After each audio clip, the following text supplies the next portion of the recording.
Accept করতে পারলে? ও ডিভোর্সই ছিল না? আমি কোনোদিন জানতে চাইনি পুরনো কথা, কার মনে কি ঘা আছে। আমারও তো ওই ছেলেটার সঙ্গে আলাপ ছিল, বলো। ও তো কোনোদিন জানতে চাইনি। আমার শুধু জলের সঙ্গে কথা বলে মনে হয়েছিল মানুষটা খুব সৎ, আমাকে খুব ভালো রাখবে।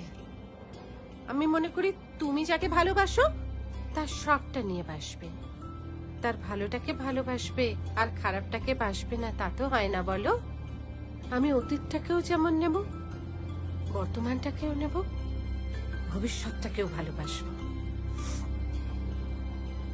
আমার কাছে অ্যাডজাস্টমেন্ট মানে হেরে যাওয়া নয় দিদি ভাই। আমার কাছে অ্যাডজাস্টমেন্ট মানে হলো সুন্দর করে বাঁচা।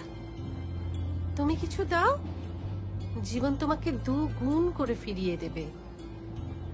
অন্যের সুখে নিজের সুখ দেখা।